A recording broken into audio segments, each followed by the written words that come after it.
All right, a pause in the action on the Eric Zane Show podcast to talk about Factor. Okay, there was a time not that long ago where I would spend a lot of time on, let's say, a Sunday, like hours, getting food ready for the week, prepping so that I could have something ready to go in a nice, convenient container. Problem with that is I'd spend a whole Sunday doing it.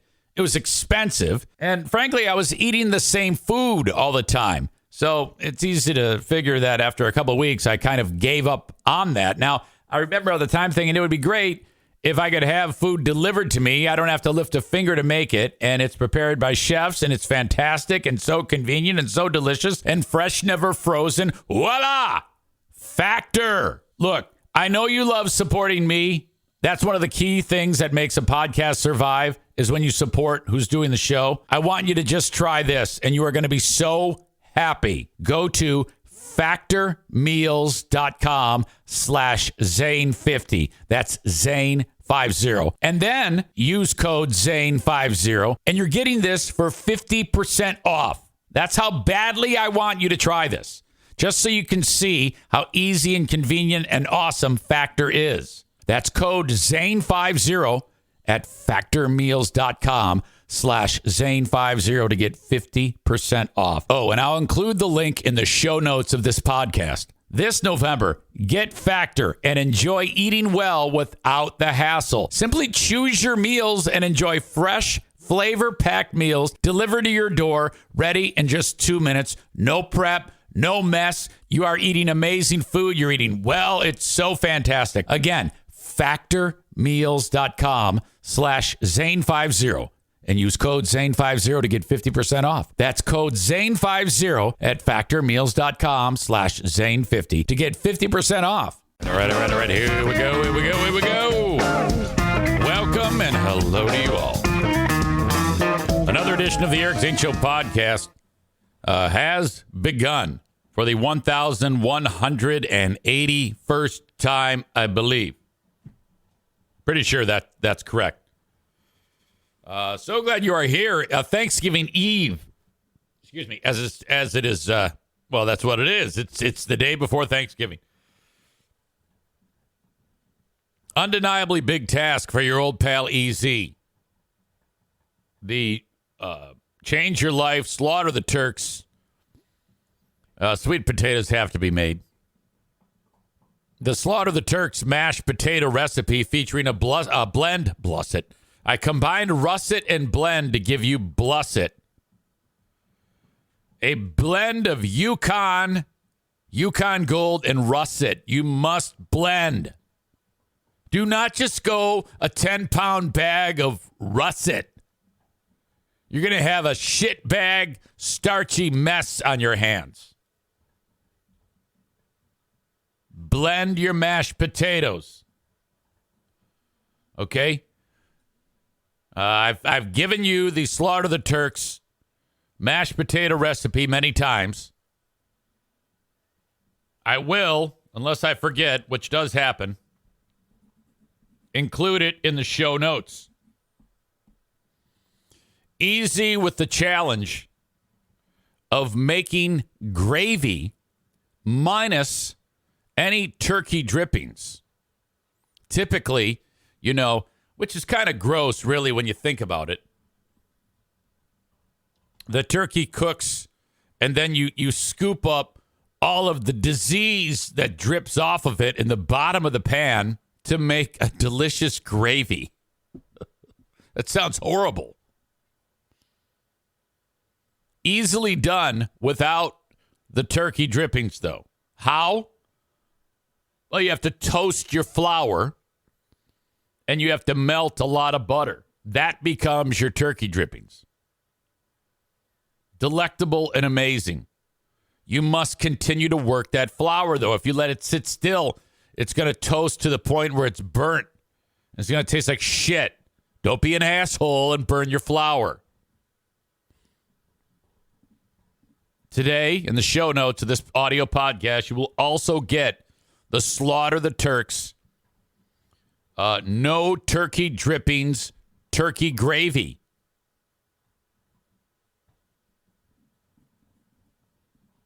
I'll also include the sweet potatoes. Some of you sick psychopaths think that The sweet potatoes are horrible. Mine are candy. They are ridiculous. Ryan, welcome back. Apparently, well, I don't know who comes or goes on here, but I see people like, well, we've missed you, Ryan. So Ryan's been busy or he hates me. I don't know, but here he is. No, he says this week with work has sucked. Ryan says, I love listening to Big Fraud talk about all these damn recipes and cooking. You'd probably be a goddamn Michelin star chef if you had your own restaurant. Think of the possibilities. Big Fraud, surf and turf. Without a doubt. I know I could pull that off. I have people in my own household tell me that. Saturday, we did the chicken marsala. Oh, my God. I have never done this in my life, but add this to the list of great Eric Zane Show podcast, Slaughter the Turks recipes. I'll add the chicken marsala recipe in the show notes here. Now, I didn't know anything about this. Marsala is the wine that you add. Okay? First of all, I've got this cool-ass device I've talked about that dices and slices my food, my vegetables. Oh, my God, I love that. Fucking so sweet. I started the day off with a pound of green beans that I sliced lengthwise to become French cut. This is key. Very important to French cut those green beans because then they cook better.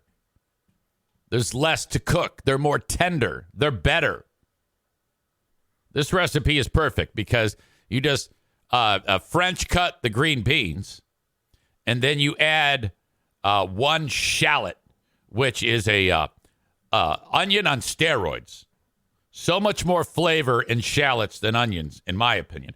They're a bitch to cut because they will burn your eyes. Pro tip, if you ever cut up an onion, get a paper towel and get it so it's almost dripping with water.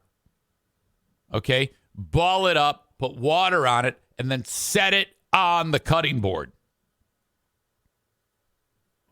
I don't know what fucking voodoo is happening there, but if you then put the onion next to it and do your choppy, what would paralyze you with burning pain is greatly reduced or gone altogether, depending on the strength of the onion. I don't know how it works, but it does. Saw it on TikTok or some shit. It's legendary. It is now my idea. I came up with it. You take the thinly sliced shallots, mix it with the beans. You add, what the fuck? Wait a minute. I forgot how to do this. I've only done it once. That doesn't matter. It turns out fantastic. It's so simple. I will leave the recipe in the show notes because you got to have green beans with your chicken marsala. You take the flour, you throw it in a bag. You take freshly ground pepper, you throw it in the same bag with the salt. That's it. These chicken breasts, you have to, you know how like they're so damn thick because they just pump so many amazing steroids into chickens these days? And thank God. Thank God they do. They're ridiculous. You get these Arnold Schwarzenegger pecs chicken breasts, and you cut them in half lengthwise to make them less thick. And then you get a meat hammer and you pound the chicken down to like a 1/4 inch. Throw the chicken in the bag, and then you just shake them like shake and bake. You get that shit coated with flour, and then you're going to fry those chicken breasts in oil and butter, extra virgin olive oil and butter, and till they're just done. Okay, now if you cook them more than they need to, chicken breasts, there's a fine line between awesome and big pile of shit. Chicken has a tendency to, you get it 1 degree over what it's supposed to be cooked at, and it turns into no flavor, dry as dick, and it's awful. You just barely cook it till it's done, but it's done. pull it off the heat. Then you're going to add everything else like the mushrooms, more butter, garlic, more shallots. You got to make this chicken broth. You got to put the chicken broth in there. You got to put the Marsala wine. All right. And then you cook it up, add the chicken, and voila, you have chicken Marsala. Chris says, that's why I use chicken thighs. Yeah, I get that.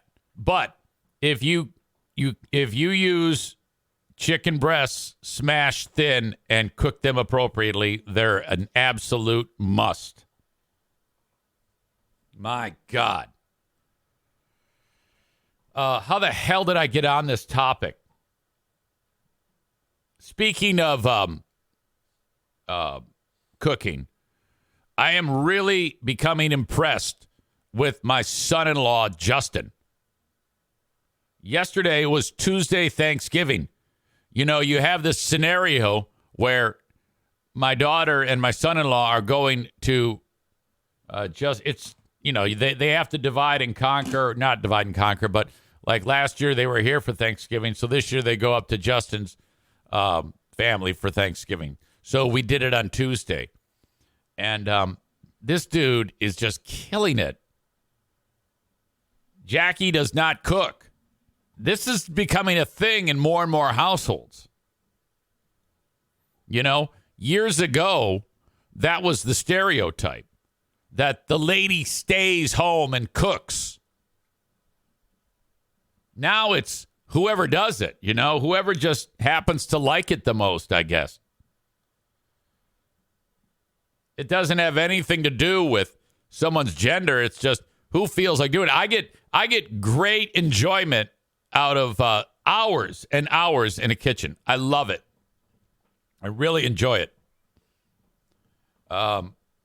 Even like being a fry cook at Bosco's, the young ladies who are the servers, they actually on their own brought up in front of me and Doug.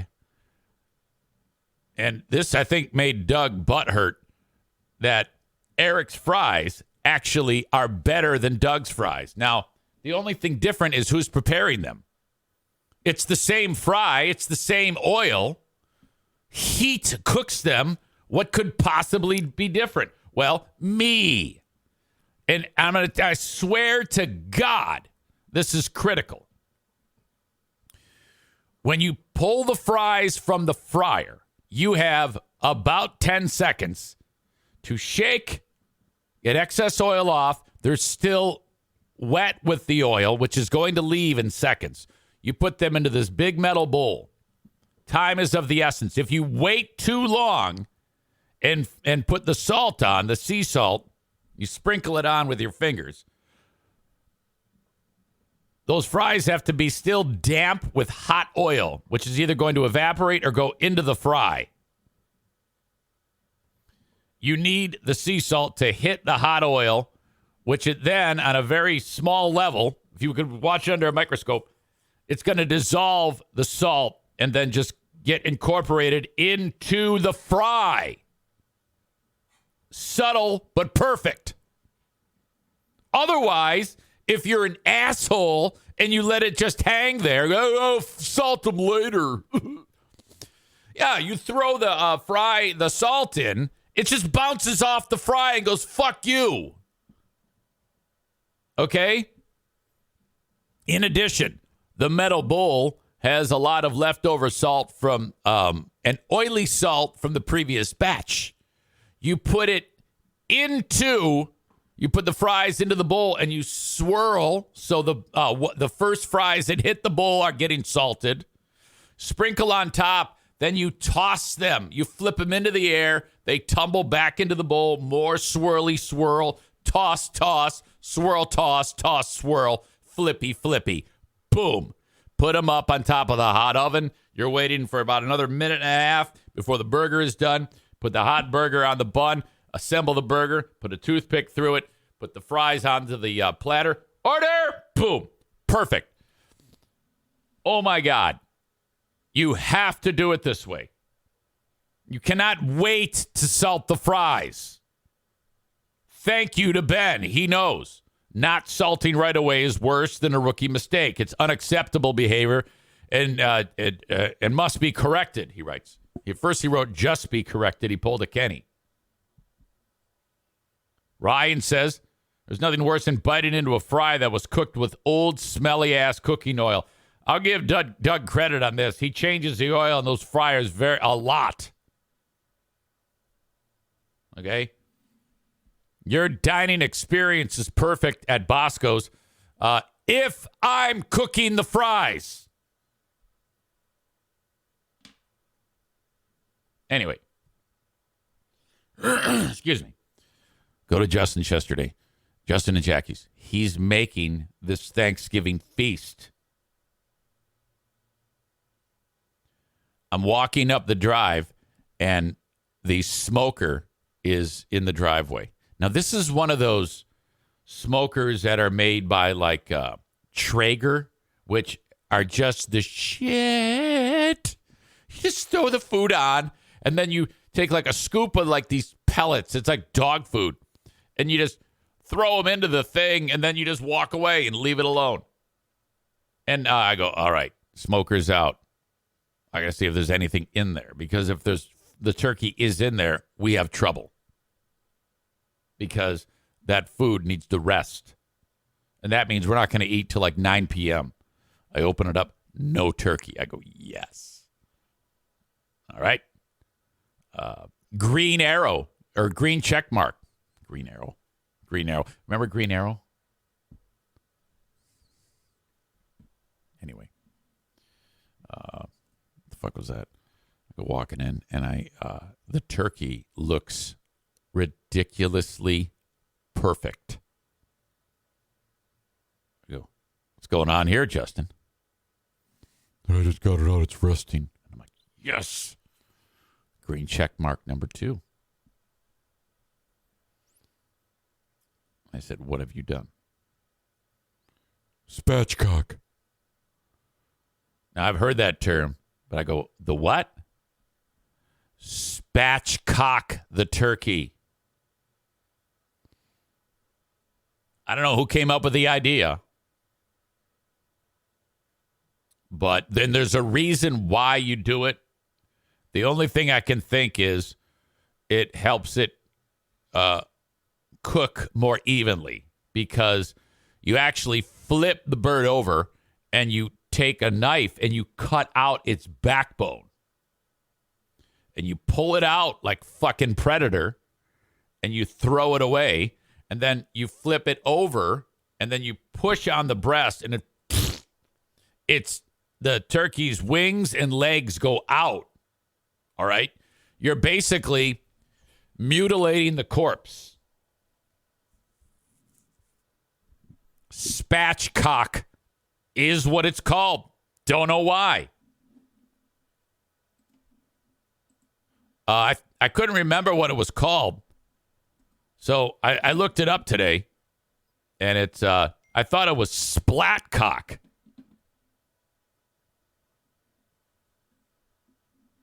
This is what it looked like, but it was cooked. That is a spatchcock turkey. Throw that thing on the Traeger. I go, what did you season it with? And he pulls out the season. I go, oh, buddy, this is going to be good.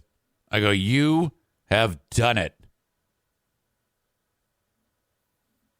Hilarious moment because, the potato recipe, the mashed potatoes were in like a Pyrex 9x13 or whatever, as opposed to like a bowl of potatoes, mashed potatoes. And it looked like they had been baked. And I said,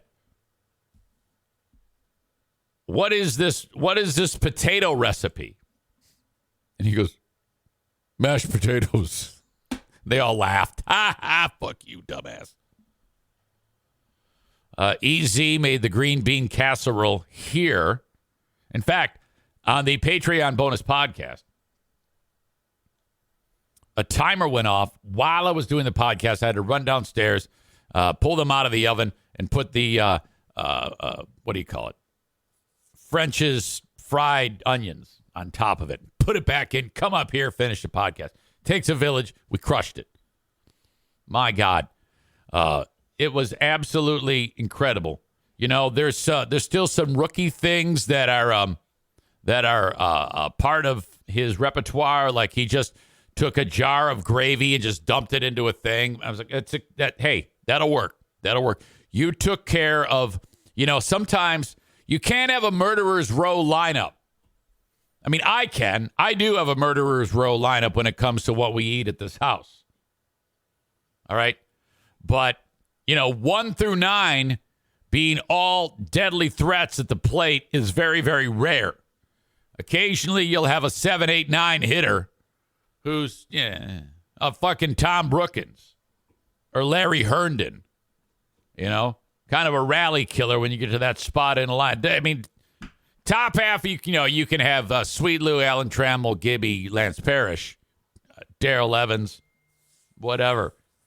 Maybe throw in Chester Lemon, and with a pitching staff like Jack Morris, Dan Petrie, and Willie Hernandez to close it out. Which rest in peace, Willie Hernandez. Yeah. Now, if you're my age and you grew up following baseball, I don't follow it now, but I did back in the day. The Detroit Tigers in 1984 started out the year 35-5. Fuck. That's like 1/4 of the schedule.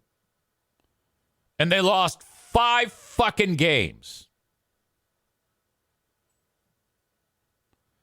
They coast through the rest of the season. Fucking, they're 2 months into the regular season, and the playoffs are over. Actually, Toronto did challenge them to some degree because I think the Tigers, after they started out 35-5, I think they just hung out and did cocaine and just, I think they finished like 20 games over 500. Well, that team had this relief pitcher named Willie Hernandez who kind of didn't do shit for his the first 6-7 years of his career until he got to Detroit. And then he has this one particular year, 1984, when his ERA is like 1.9 as a relief pitcher, closer, 32 saves.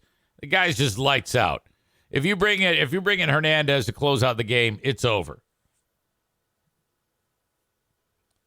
Amanda says, I thought we were talking about food. Yeah, I know. You're probably going to shut it off now.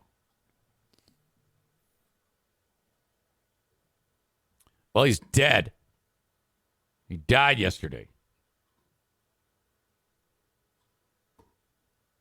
They didn't say how he died. By the way, he turned into a real asshole. After a couple solid years with the Tigers, he started to go downhill. And you know how it is with fucking sports fans. They hate your guts. Fuck, they booed the Lions in that last game against the Bears. They were booing, what's his name? Jared Goff.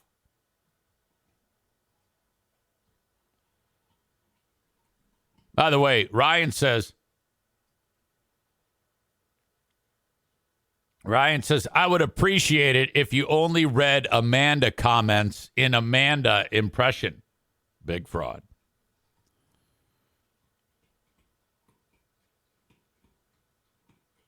Amanda then adds, I'm thinking about shutting your show off, but not because you're talking about food, but because you're talking about sports. What a simpleton, first of all. Let me just say, if you're the type of idiot who says, look, I have a gift. You need to understand that. I can take anything, fucking anything, and make it interesting. Anything. It doesn't matter what it is. If I'm talking about it, it's going to be interesting. I can't do anything else well.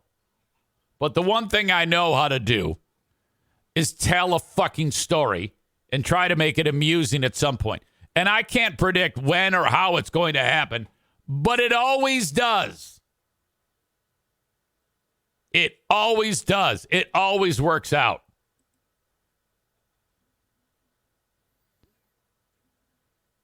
But Ryan wants me to read this in your voice. Hey, I'm thinking about shutting this off. Not because you're talking about food, but because you're talking about sports.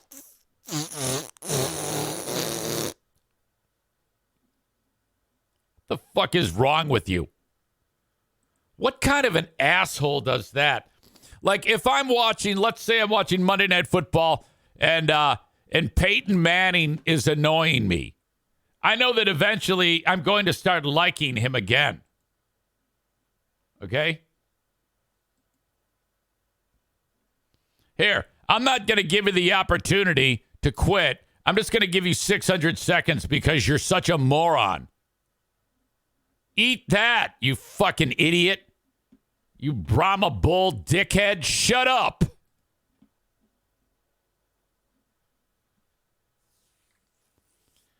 Cole says, what if you talked about Central Michigan Women's Club hockey? That's sports, kind of.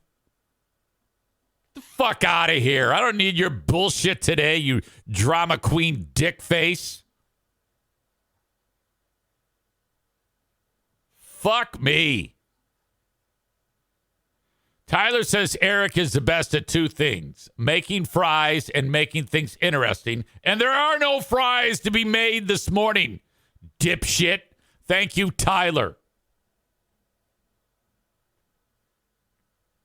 It's like she says, I really want to get yelled at today. I'll say anything at all. You know, I think if you look at the long storied careers of the most annoying people in the history of this show, I mean, now I'm not talking about former Zaniacs. That was its own era. Of this era, it's no surprise that the most annoying person here, Amanda, is actually still somewhat former Zaniac. I mean, she still reaches out to these people and narcs me out. Everybody knows it. And it was always a dogfight between one of the two in the gruesome twosome, Kenny and Amanda. But Amanda has been consistently more annoying as of late. And I think that if you look in the history of the averages, she's starting to edge out our other belly buster pal, Kenny. Kenny is actually, her idiocy is making Kenny more lovable. God damn, are you a fucking weirdo? Shut up.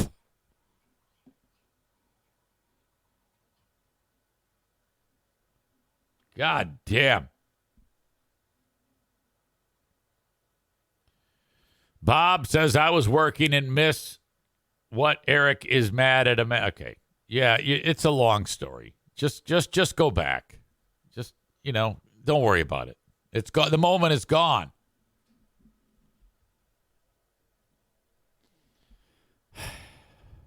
Tyler says, shall we update the Mount Rushmore of annoying? Yeah, I think we should. You can only have 4 spots. On the far left is Amanda's face. Next to that, Amanda's ass. Next to that, Amanda's unbelievably cartoonishly large boobs. And then Kenny. That's the way the world is right now. I'm not going to listen because you're talking about something that doesn't interest me. These are the things I'm interested in. Fried, broiled, sautéed, sauteed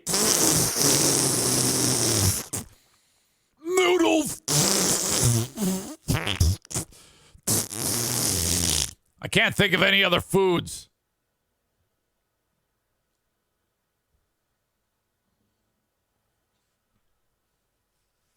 Fuck.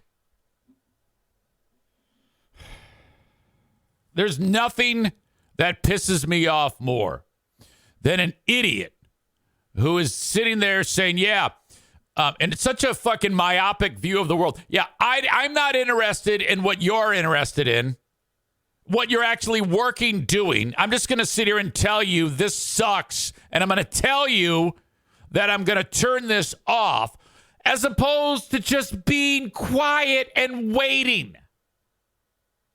Now look what you've done. Look what you have done. My God.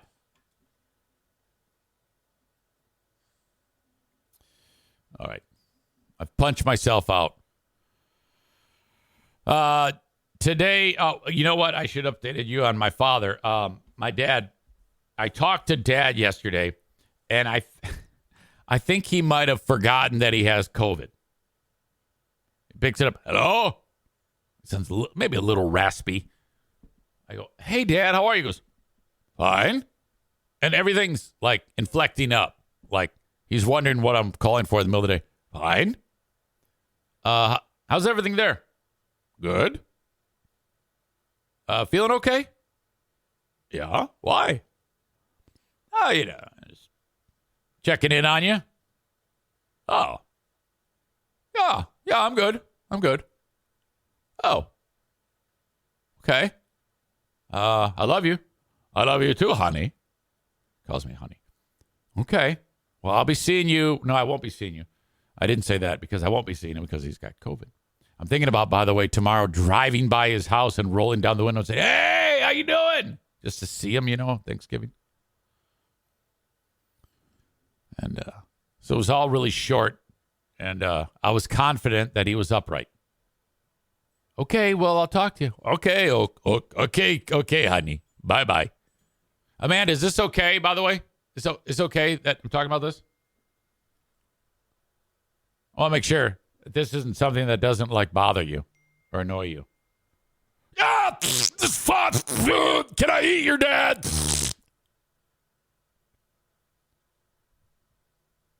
Hang up. No, Joanne. I'm like, what the fuck's going on? How come I didn't hear from Joanne in the background? Text my sister/stepsister, Sue. Sue, what's up? We talked to them today. Yeah, I talked to my mom. I actually said, how's your mom? Yeah, we're pretty sure she has it. She got a fever, headache. She feels like shit. Now it's, God damn it. Okay, so I'm talking about this, and, I obviously don't sound desperate or overly concerned. By the end of the day yesterday, Joanne was feeling better, from what I understand. So keeping a close eye, communicating with these people, and making sure everything's on the up and up. So I'll keep you posted as best as I can. Honestly, if it's only good news, I'm going to communicate that. If it's suddenly bad news, I can't even begin to wrap my mind around that right now. But, keep them in your thoughts, please. I had no less than 3 people in the last 12 hours suggest to me that I need to watch a documentary called Bye Bye Barry, which is about the unexpected retirement of Barry Sanders. I need to watch the trailer. It is on, I don't think I've watched this with you yet. It is on Amazon Prime. I will never forget when I first saw that guy carry the ball. It was at a time in my life when I had just started college, and I wasn't really following anything Lions related. at the time, there were two things that I was really involved in. Drinking and vagina. All right? I had just met Diana, and my God, it was a fucking nuclear reaction. The amount of times a day that we would bone was just ridiculous. 3-4 times a day. I didn't even go to class. I would just bone. And she was over 21, so I wasn't. I was 18. She would buy me booze. She would buy me cases of Busch and Budweiser, and I just drink beer, go down, drink beer, just crazy, ridiculous. That's all I did. I had no idea who Barry Sanders was. Didn't know anything where he played college. Didn't even know he won the Heisman Trophy.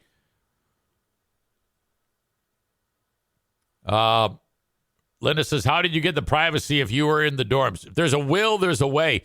So in the dorms at Sweeney, there would be these lofts. You build a loft in your room.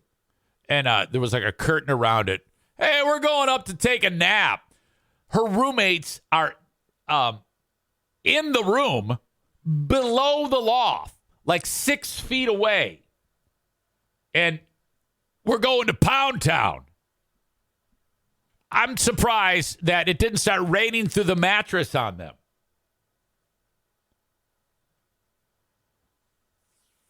It was basically like group sex. It was ridiculous. Anyway.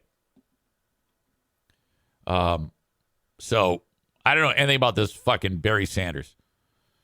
And then I saw him run the ball and I went, what is this? What planet is this guy from? And I was instantly hooked. And then, like 9 years into the career, he suddenly retires. That's it. No more. How? Why? What happened? And as I understand it, when he retired, he sent a facsimile. And it just rolled in on the curly paper and said, hey, see you later. We'll never see somebody like Barry Sanders again. It was lightning from the first snap that he took. Because of that, Detroiters were just all in.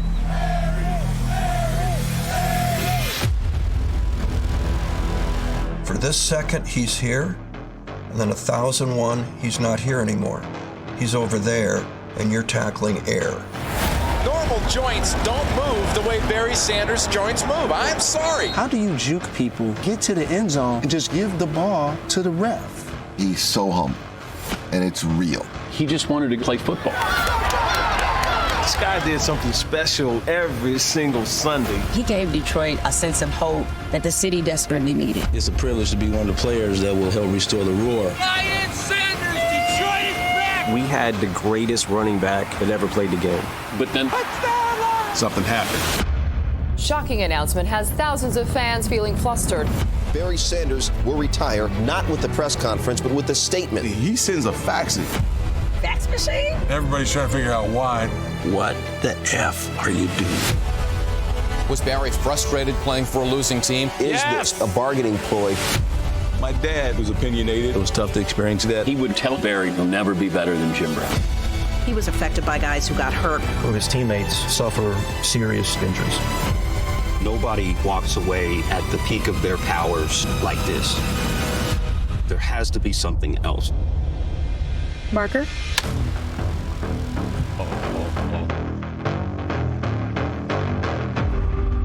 Oh, my God. And I don't know that there is. I mean, I haven't seen it and no one's spoiled it for me yet. But, fuck, he's just a different cat. The guy, in my opinion, without seeing this, and I may be wrong. Some of you have already seen it. I know Linda saw it. I think he's just it wasn't nearly as important as it was for everybody else. I don't know if it was that important for him. I know that the records weren't important to him. I mean, there was a time when he could have won the single season rushing title, and there was another running back by the name of, I think, Christian Okoye is who it was, the Nigerian Nightmare, and all Barry had to do was go ahead and get a couple of yards, and he'd have won the rushing title. He goes, fuck it, I don't give a shit. And then the whole Walter Payton deal, as I understand it, he didn't really care to break Walter Payton's record. It actually let him have it. He was that guy. He was just motivated by backing down and not, it's just fucking very cool. 1 in a million, really. Very subtle, soft-spoken, sweet. Never see that guy frustrated. And I think that one of the other things that, this is my theory, is that we had this coach by the name of Bobby Ross at the time, the Lions. And he fucking sucked. Okay? And I think that I think he kind of was like, you know what? I don't need this shit. I don't need to worry about this. I don't need to play for this dick. Fuck him. I am out. So there you go. I can't wait to watch that, son of a bitch. Yeah, that team was ridiculous because the Lions had like a lot of fantastic players, and they couldn't do shit. Chris says Wayne Fonts was coaching Barry. Not at the end. At the end, it was Bobby Ross. And my prediction is part of that, at the end of that tenure, he was like, oh, boy, I can't handle this guy. I think he was more like a drill sergeant. Fonts was like, he would come in and go, Barry, hey, Barry, how are you, Barry? You ready to play? Barry's like, yeah. Okay, I'm going to go do some cocaine, and the game plan is we're just going to give you the ball whenever you call for it. I love you, Barry. Thumbs up. Thumbs up, Barry. Thumbs up. I love Barry Sanders, baby. Kent writes, there's a point that will infuriate you when you hear what quarterbacks wanted to go play with Barry and Fonts. Yeah, the Lions had, goddamn, when Barry was playing, you had Rodney Peete, Andre Ware, Eric Kramer, Scott Mitchell. Scott Mitchell was such an asshole that the nicest guy ever, Lomas Brown, one of the offensive linemen, he admitted years later that he so disliked Scott Mitchell that he tipped off the defense that, hey, I'm going to let you through. Go and smash his fucking face in. And Mitchell, he did, and Mitchell got injured in the play. And, hold up. Timeout. Hey, where are you? Okay. This is why I got to interrupt myself because I got a feeling Darla's going to take a dump. So hold that thought. I got to go pass her off to Diana, who's here. She's here. Okay.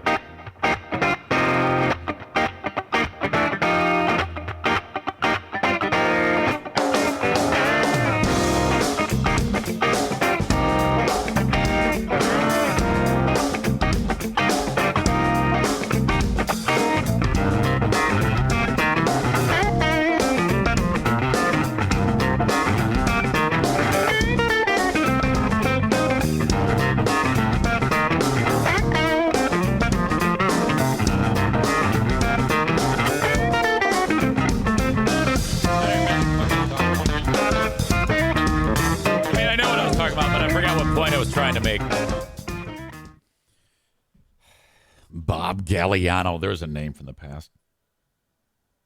Let's see, Chris D. Who, by the way, Chris got the Hillsborough reference the other day that Blue State Rob made, just keeping score.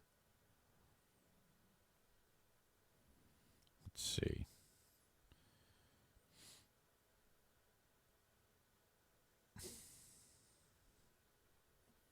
Just sent you Twitter about Mitchell. He's a loose cannon talking about the documentary, LOL.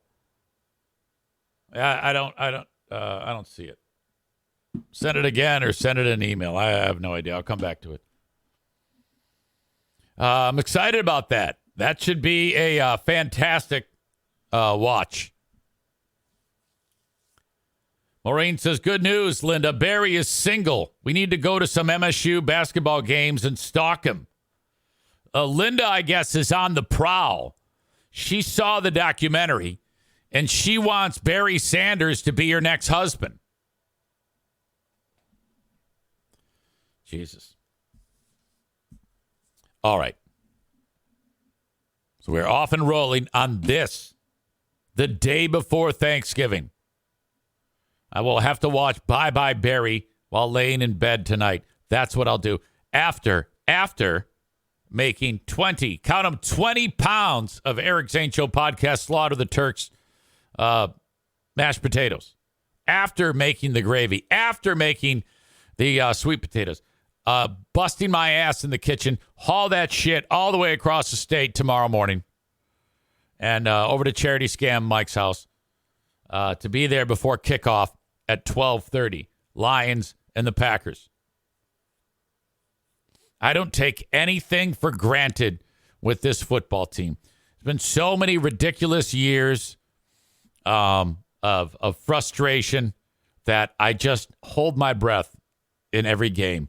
I have decided that I'm so invested that I don't even like close games.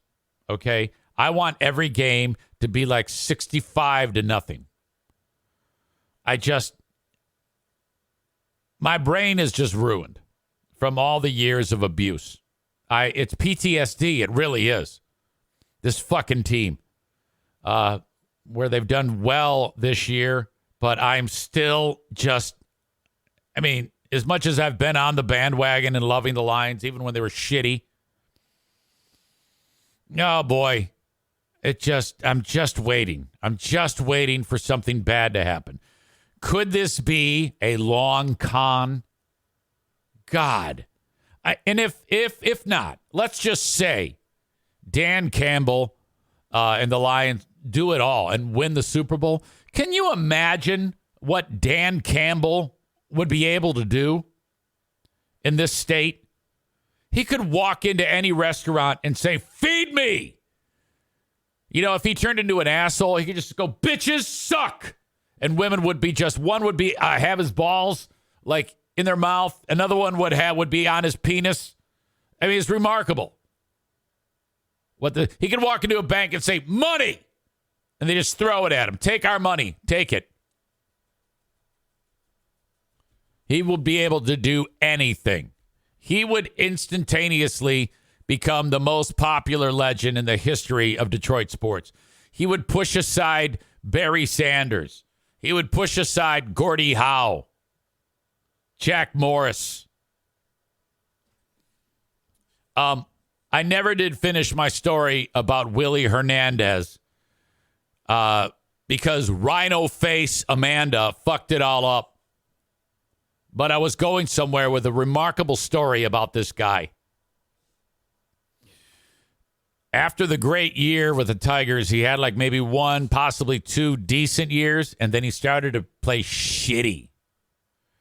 And the fans started to boo him.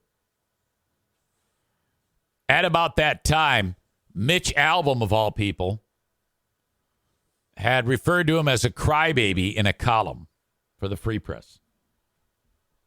11 months later, he is sitting on a bench in the dugout, in the dugout, talking to former Tiger pitcher Frank Tanana. One-on-one interview, and he's, I don't know if it's audio or if he's taking notes to write a column. Hernandez has remembered the jersey number, and he wants revenge. This is 11 months later. He gets a big fucking Gatorade jug full of ice water and dumps it on Mitch Albom from behind, just like dumps it on him. And Mitch goes, what the fuck is that? And Hernandez says, fuck you, motherfucker. And so that was it. He did that. And so Mitch didn't say anything. He probably would get killed. But that's how bitter that guy was. It wasn't long after that. He then, you know what Willie Hernandez wanted to do to try to change things up here? He's a fucking 40-year-old man. He marches up to the where the PA announcer is at Old Tiger Stadium. And just before the game's about to start, he bursts in. He goes, "Hey, I no longer am to be known as Willie. You have to refer to me now when I come into the game as Guillermo. I am now Guillermo Hernandez." And then he goes walking into Ernie Hart. "Hey, how are you there, Willie? Hey, how you doing there? Yeah, fuck you. I'm no longer Willie. I'm Guillermo." He wanders over to where Al Kaline and George Kellard. "Hey, fuckface, Guillermo." So they had to call him Guillermo from that point forward. That's when you really know that it's over, when you change your name. What a fucking child. Well, anyway, he's dead. 69 years old. May he rest in peace.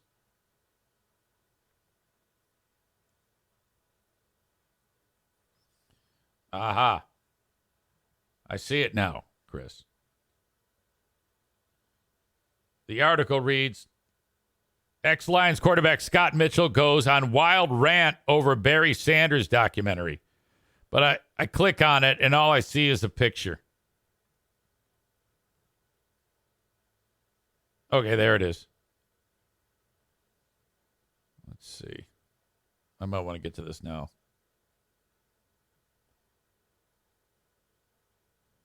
I just watched Bye Bye Barry on Amazon Prime, Mitchell wrote in a lengthy Facebook rant, as first reported by the Detroit News. It was not a very pleasant experience. I was Barry Sanders' teammate for 5 years. I had a front row seat to some of the most amazing plays in NFL history, Scott Mitchell writes. Is this okay, Amanda? He will never have an equal as a pure runner in the NFL. I could argue that there were several running backs that were more complete, but I won't. Barry was great. However, I am so tired of hearing how I was the reason that Barry Sanders never won a Super Bowl, Mitchell added. I'm so tired of hearing how I was not a good quarterback. My only response is, fuck you all. That includes Eminem and Jeff Daniels. The documentary examines a prolific career that lacked playoff success and ended with an abrupt retirement in 1998. Some, including Detroit residents like Daniels and Eminem, lamented that the Lions' postseason failures in part was because of the lack of a great quarterback to play alongside Sanders. The film, though, did go beyond questioning the quarterback position and focused on the overall lack of support around Sanders. Mitchell landed with the Lions before the 1994 season after 7 impressive games, filling in for an injured Dan Marino on the Dolphins. You ever be reading and then it just everything moves on you and you suddenly lose your spot as to where you were? Yeah, that just happened to me. And then when you go to tap something else, you end up clicking on a goddamn Saks Fifth Avenue ad. The juice is not worth the squeeze. I can't do it. I'm hovering my thumb over where it says read more, and the space between the tip of my thumb and the actual screen is maybe a millimeter. All I have to do is go like that.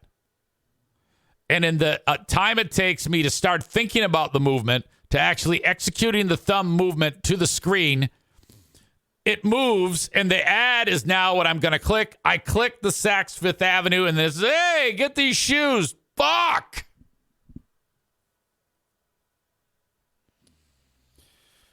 I hate that. It's not your fault, Chris. All right. Thank you if you're enjoying the show on Facebook, X, and YouTube. X, did you hear that? It's like Elon Musk is, everybody's giving him shit. There's that Media Matters, which is like a watchdog group or some shit, whatever the fuck that means, has said that he loves Adolf Hitler or some shit. And now everybody is pulling their ads from X because Elon Musk loves Adolf Hitler. And I don't know that he does. It's just what everybody's saying. He's like, he hates Jews. He's anti-Semitic, and he loves Hitler, and he's a Nazi. You know, I don't know. Anyway, thanks for following the show on Facebook, X, and YouTube. But the whole show is on Twitch, so that's where you want to watch. So don't ever click anymore on Facebook, X, or YouTube.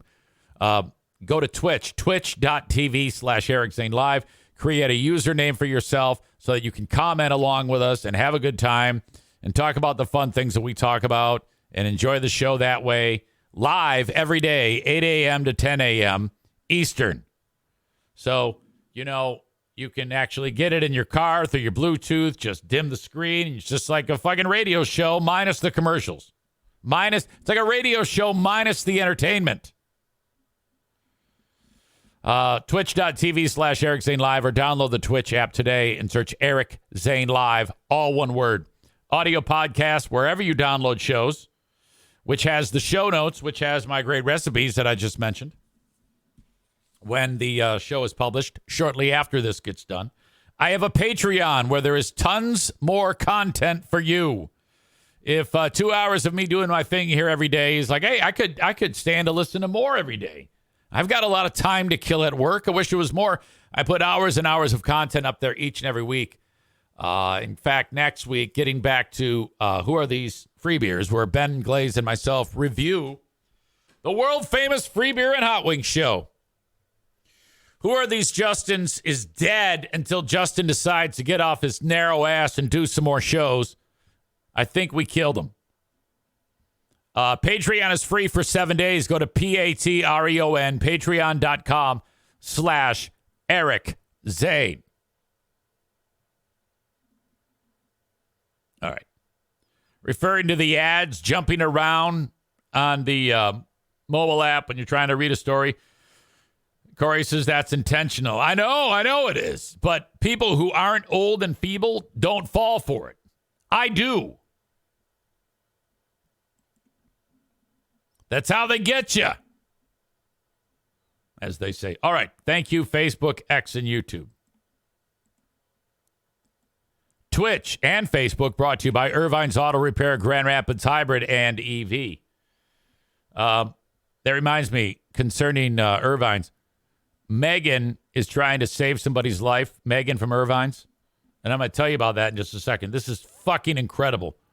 We could have an absolutely magic moment on this show. Oh, and she's not even here to witness it, too.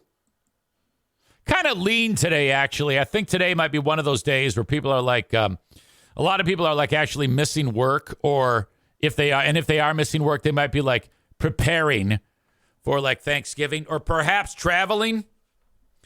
Yesterday was a bang-up day for EZ. You know, when you're a ragtag shitbox show like me, when I see north of 50 people enjoying the live stream, I sit up taller in my chair. I averaged 44 yesterday.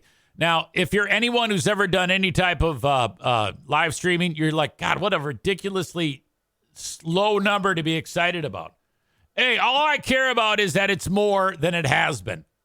As long as it goes up, by the time I'm 99 years old, I might be able to average 75 people a show. If I can average 75 people a show for one calendar month, your old pal EZ becomes a partner. And I don't even know what exactly that entails, but it is a goal. Corey says, that's me when I get 5 people watching. Isn't that crazy? You're like, yes, there's 5 people paying attention to me. Whenever somebody says, oh, yeah, you're just doing it for attention. Yes, attention is what we all crave. Everyone does. Badger 7419 says, I'm here, usually a Spotify listener. Well, thank you. Some people just are part of it and don't actually come out from the shadows to say hello. And that's totally cool. I don't give a shit. As long as that counter shows numbers. That's all I care about. God, my mind is just going in 10 directions today that I can't even focus what the fuck I was going to... okay, I know where I was. Thank you again to Blue Frost IT for sponsoring the X feed, the anti-Semitic X feed, the open and live stream of this, brought to you by Senor Martinez. Now, Joe's head is going to explode because he just commented about how it's a big sports weekend. Black Friday hockey. You have hockey Sunday, too. And then Saturday, his beloved Michigan Wolverines take on Ohio State. Michigan will win that game. I wish the Buckeyes won that game because I like to see butthurt Michigan fan. That would be fantastic.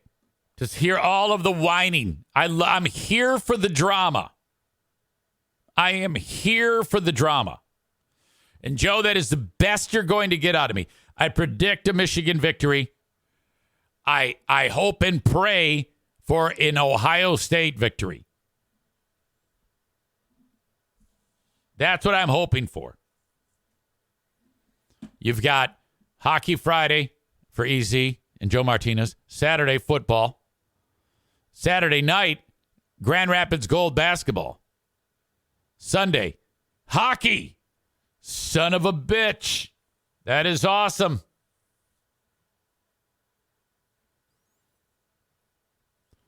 Kyle says, butthurt Michigan fans get angry, unlike crybaby State fans who only pout and throw temper tantrums. Oh, there it is.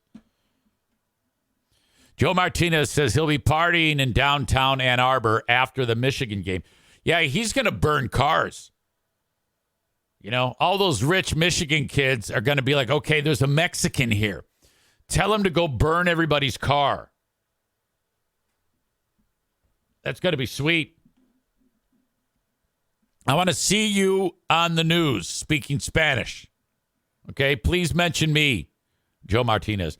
Well, anyway, I don't know about the rest of the week as to if they're open or if they're making calls. Well, actually they are. I mean, if you need an after-hours service call, you can definitely call A&E Heating and Cooling.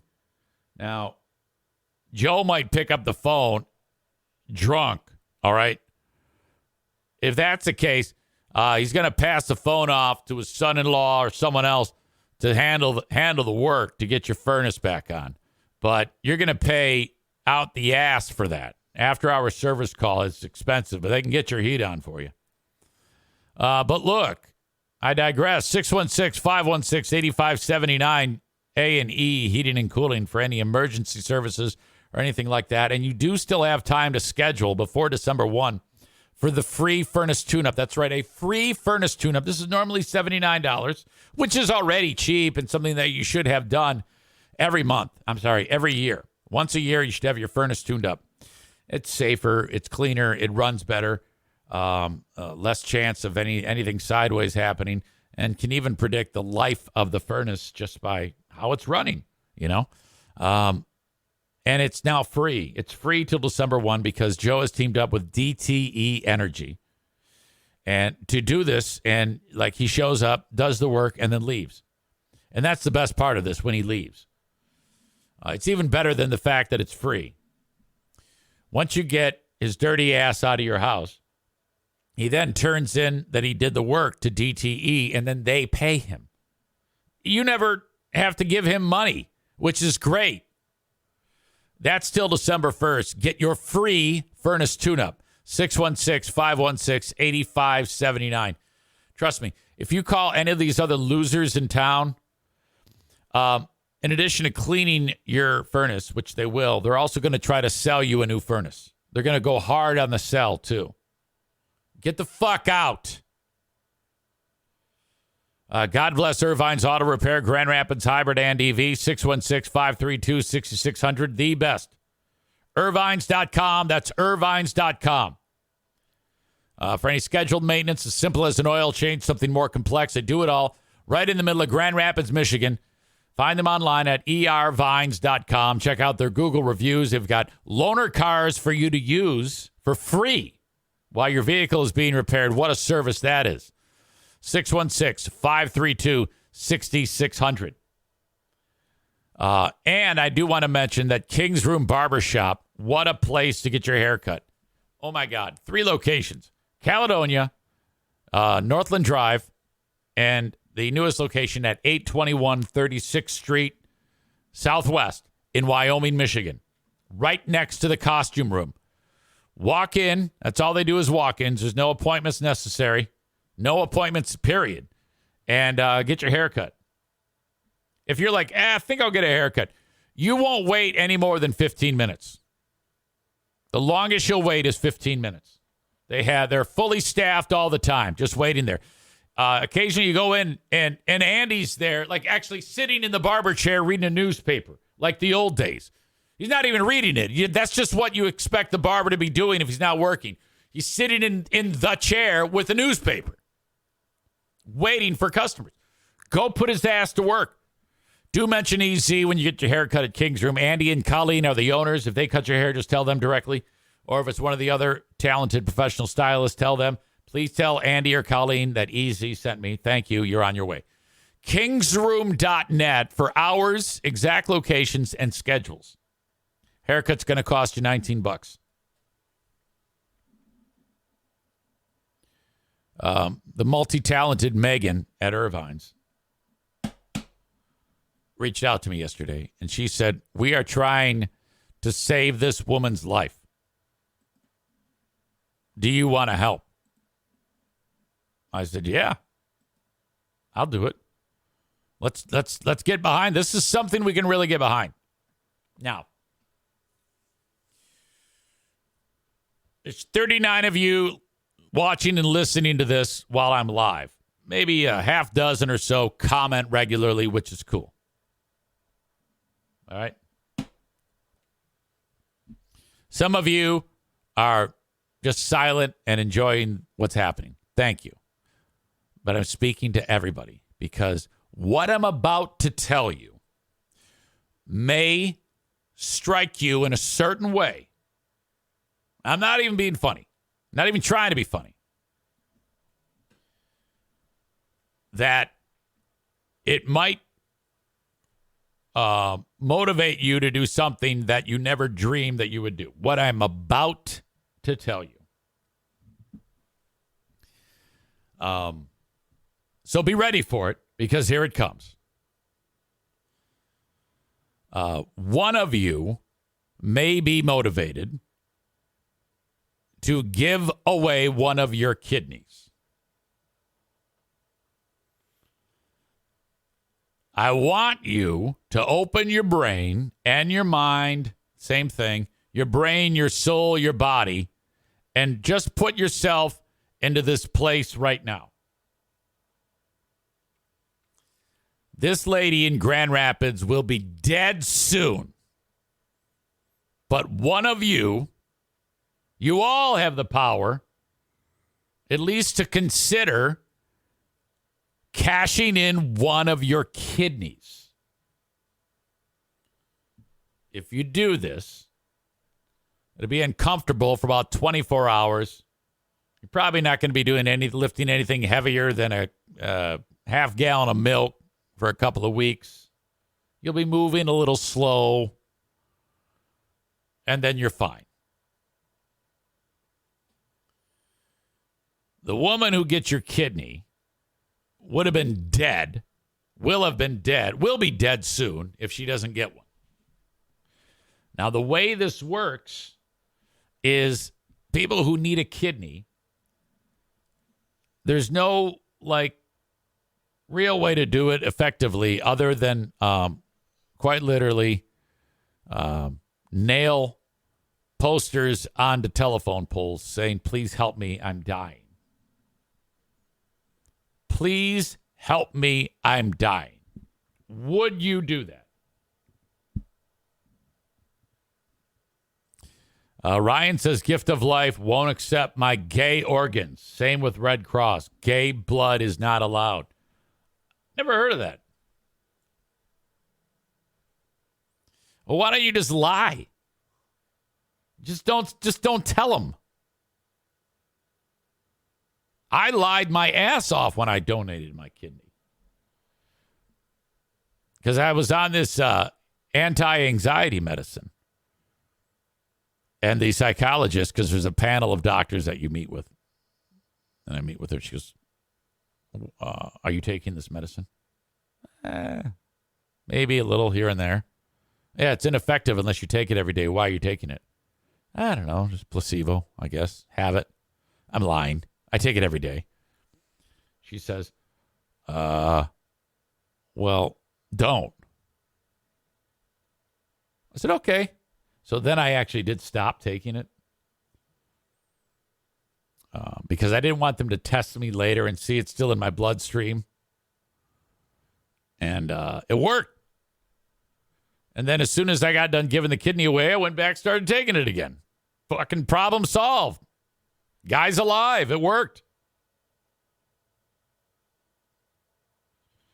Kyle says, well, they will take my blood. I just have to go at least 3 months with no sex, and that is not allowed in gay culture. I think everything you're saying is bullshit. You don't know what the fuck you're talking about. Everything you've said here so far about this is bullshit. Could you maybe shut your gay mouth up for a minute and let me talk? You do realize that I'm better than you. God damn.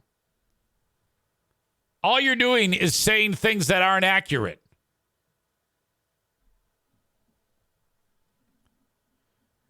Anyway, let me continue. You guys are the only fucking bunch of people, Kyle in particular, who all I'm trying to do is get somebody moved enough to just call, okay? Just call and take a test. That doesn't mean you're committed to anything. All I'm trying to get you to do when I give it to you is call a phone number here in West Michigan. Well, and you don't have to be from here. You can be from anywhere in the U.S. If you call this certain number to this hospital system, that the kidney transplant team, they're going to say, okay, we need to figure out like a couple things. We need you to get a blood draw. One blood draw. That's all you're going to do. And they're going to determine how close of a match you are. Now, you need to know this. Even if you don't match this exact recipient, the way the donor system is set up, it's like give a penny, take a penny. Like if Kyle Ryan stopped talking bullshit, he could donate his kidney and it goes into the give a penny little dish. And then they pull a penny out, which is a kidney, and put it into the person that we're talking about now. That's the way the program works. Okay? So I want all of you to remember that movie, the second Top Gun movie? Don't think, Maverick. Don't think. Just do. I don't want any of you morons to think about this. Because if you think about it, you're not going to do it. When the moment struck me, when I gave away my kidney, I did not think. I had one conversation with my wife. I said, hey, would you do this? And I didn't give my chance to even think about it. And then as soon as she said yes, I immediately turned around and said to Jeffrey, hey, I'm going to try to give you a kidney. Now, once I told him about that, now I'm committed. Because there's no fucking way in hell I'm going to let that guy down. After what I just told him. Had I kept my mouth shut and waited, I wouldn't have done it. Because I would have thought about it. And your fucked up mind is like my fucked up mind. It's going to convince you that something bad is going to happen. It's not. 99.99999999999% of these, everything is fine. Take it from me, not a big deal. I just interviewed Scott Panawazak. He's from here. He saw my post about Jeffrey at about the same time that he saw the story from Channel 13 about Amy McKay. She's dying. He gave her a kidney.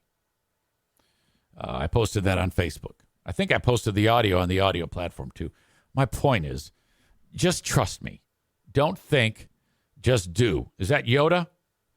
Just no more thinking. Just call this number. So I don't give a shit who you are. Because you know what people do when they find out? They immediately start making excuses. And I said to Diana, I go, do you want to give this lady a kidney?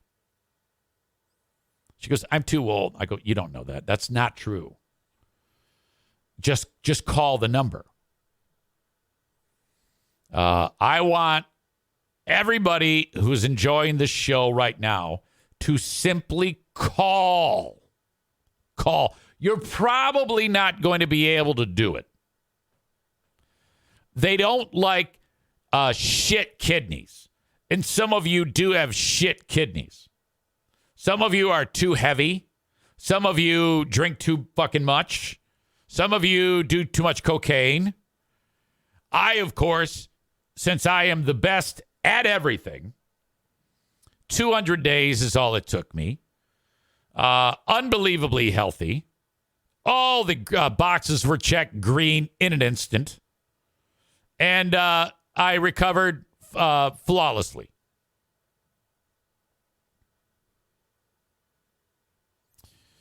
Ryan says, I would do this, but I already have kidney problems in my blood work. You don't know. That's an excuse. You don't know. Brandon says, my alien kidney that grew back will probably get rejected. You don't know. Call. Shut up. Call. This is what we're doing. Take a look. Don't act like you already know. You see, you're not letting the doctors decide. Just call. It's an adventure. Go on it. Get out of your comfort zone. Otherwise, she's dying. This is sweet. I don't even know her name. Maria, I think. Is it? It says, searching for kidney donor. I have been on dialysis for over 4 years, and I am grateful for every moment it has allowed me to be with my children, but it is wearing on me. I need a kidney transplant, and I am searching for a kidney donor. So she has to be on that machine for like 10 hours a day, and it's horrible. Dialysis is horrible. She writes, a living donor will be my best chance of surviving and living a normal life. If you are interested in being tested to see if you are a match, please call Trinity, that's right here in West Michigan, Kidney Transplant Center, 616-685-6899. Or if you have questions, call me, 616-634-4951. All right, so call both. Introduce yourself. Get out of your... And look at... She's wearing... I think she's Mexican, Joe Martinez. And look at what she's wearing in the one picture. She's wearing Michigan gear. So why don't you and one of your Mexican family members help this Michigan fan out and save her life, you dickhead? What the fuck? Give this... I want one of you to give this woman one of your kidneys. I am making the hard sell, trying to get through to you. Do this. I'm telling you, it will be fine. You will be you will fly through this with unbelievable results, and it will change your life for the better. Call this lady, 616-634-4951. Megan got a hold of this, of course.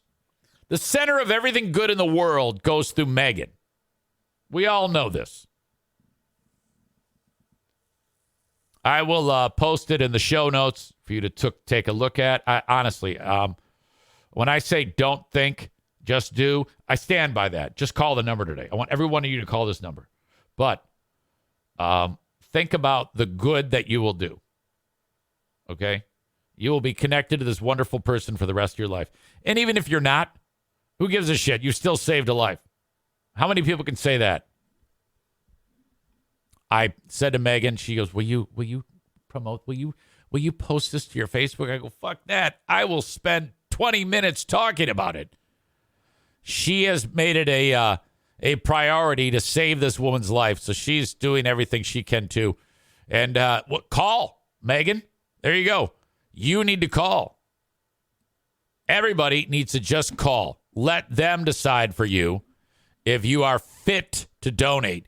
And I can't believe that Kyle suggested to me that they don't take gay organs. Dumbest thing I've ever heard in my life.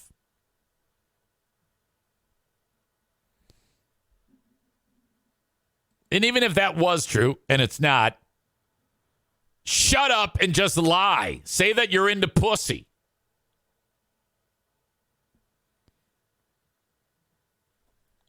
Mitch says you're good at everything except having a good prostate. I'm good at having a bad prostate.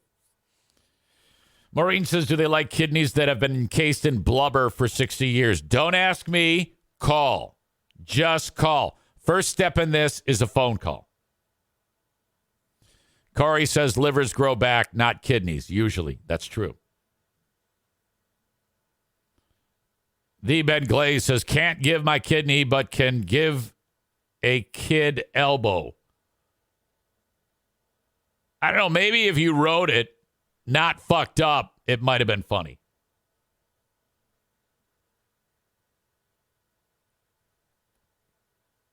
Dickhead Corey writes, Osama bin Laden was on dialysis and he did just fine. You asshole.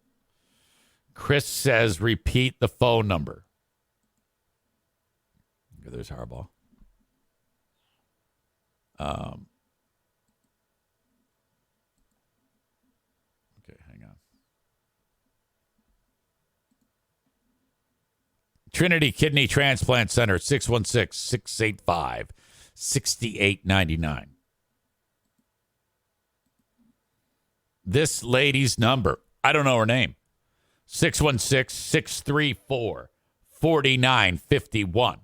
616-634-4951. Since what I did, giving that kidney away to Jeffrey, I'm the best person to talk about this. The best person to talk about it. Because I speak from experience. And I can walk the walk along with the talk. It sounds like a rap.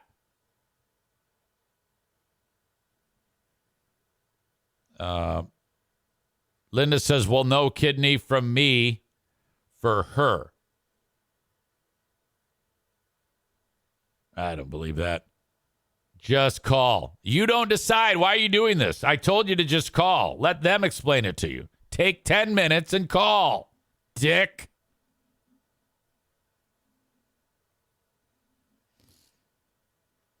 Ben Glaze says, I take gay organs in my mouth.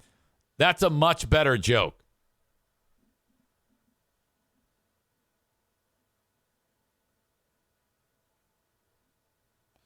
Chris says, Ben, you got to write more jokes so Saul can review them. I agree with that. I missed that segment. Saul's joke review. That was so much fun. Speaking of Saul, it's time for a Jew update. Israel has brokered a ceasefire with Hamas. Hamas says we'll give away 50 of the hostages, 3 of which are American Jews, in exchange for 150 Palestinian or Hamas hostages. 4 days off on the attacks. So that's done. And then Israel says if you give us 10 more a day, it'll buy you another day. And after this is all done, we're going back to killing you. Now, if I'm Hamas, and that's true, if I'm Hamas, I would not give anybody back. I would just slaughter them all because they're dead anyway. Not the hostages. Palestinians are all dead anyway. They made their own fucking bed. I had a conversation with my daughter yesterday. She goes, Diana, you know, she's like on a college campus, and she's extremely liberal. And my wife says, hey, can you stop at Walgreens? And she goes, oh, you know, I would, but they're supporting Israel. And I go, what did you just say? Yeah, they're supporting. I go, do you have any idea what's going on there? And she looks kind of like she a deer in the headlights. I go, let me spell this out for you. So I started giving her a history lesson and sparing you all the details. But I said, yeah, so then it comes to October 7 of this year, and these animals go and slaughter 1,400 people and then take another 250, dead babies everywhere, and then go back and blend into their underground bunkers that are underneath orphanages and hospitals. They brought this all on themselves. And then Israel, this mighty army, said, fuck that. We're just going to level this place, and that's the end of it. And slash and burn. At this point, enough is enough. I go, how could you possibly fault them for that? Okay? She goes, well, were they trying to, take over Palestine? I go, no, Israel doesn't want anything to do with those fucking sons of bitches. They want them to stay there. They want this to be segregated and separate. It's the only way they can survive in the same area. They brought this all on themselves. Fuck that. Blow them up. They have only themselves to point the finger at. She left that conversation with I go, yeah. I go, you should think about this. You shouldn't just bust out that you support Palestine. These are goddamn murderers. You do not know. That's the equivalent of Osama bin Laden and Al-Qaeda attacking the U.S. and tearing down the trade centers and blowing up the Pentagon. And then us attacking Afghanistan.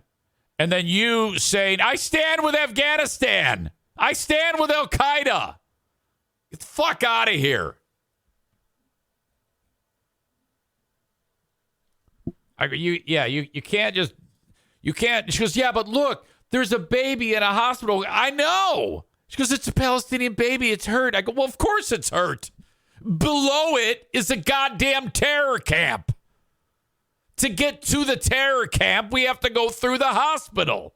There are going to be babies that get shot. It's horrible, but there is no option. Fuck that. They brought this on themselves. This is their fault. Oh. I go, yeah, oh. I go, you can't learn what's going on by watching protests in New York City with these fucking piece of shit Palestinians waving their goddamn flags. Holy fuck. Whipped her ass into shape. Chris says, I'm glad you educated her and called her out. Cole says, Hamas definitely doesn't support your daughter. Is she aware of that? No. Yeah, Hamas has had this coming. And you know that at this point, they're realizing that they're fucked. They're like, this is a big mistake. Now, all that this did was we pissed them off. We killed their people. And now we have nothing. All these dead babies and everything we have is rubble. And the best we could possibly hope for is a quick death. That's the best deal you're going to get. Anton Chigurh. That's the best deal you're going to get. My God.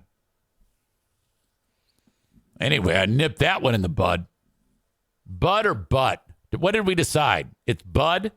Nipped it in the bud. I think it's nipped it in the bud. All right. So here in West Michigan, there's a story going around where Wood TV8 investigated one of my favorite investigative reporters of all time, Susan Sample. She's a goddamn legend. Some mom calls her up and says, hey, I got a story for you. My little son is, he's 13. He came home from school and he had a mark, a big bruise on the side of his face. And the son is autistic. He can't even talk. He's nonverbal. And she's like, what the hell happened to you? And she can't figure out what happened. And she calls the school. Hey, how was my son today? Oh, he's good. You have a good day? Yeah, he's great. And then the mom finds out that supposedly what we're learning is, you ever like seeing those movies where like the woman's going cuckoo and the guy goes, shut up, bam, and fucking Ike Turner's her right in the face. That's what happened at the school. So mom is pissed off and shit is rolling downhill fast. Audio check, video check. Tanika is mom. Down. They really let me down. I depended on them to make my son safe, and they didn't. A West Michigan mom on a mission tonight after a teacher allegedly slapped her son, who has autism and cannot speak. Now, they're showing the kid's face here. Now, I don't know, maybe it's the resolution, but all I see is maybe one little discolorment and that's about it. It might look like he needs some Propecia. But I don't see the damage. Target 8 investigator Susan Samples. Either way, unless the parents say, hey, if my kid gets out of line, you can beat him. You're going to have a tough time finding a parent who's happy with the teacher if they lay hands on the kid. Wrote this story, and she has more revelations tonight. Susan? Former Lincoln teacher Katie Lindell resigned after the alleged incident, and she's been charged criminally with What is Susan wearing there? Does she have like a thigh master in her shirt there to cause this weirdness? I think if you, as much as I love Susan, right now, if you took that picture and looked up the word frumpy in Webster's and put that picture next to it, I think that would define frump. fourth-degree child abuse, a misdemeanor. But we didn't know details of the allegations until now.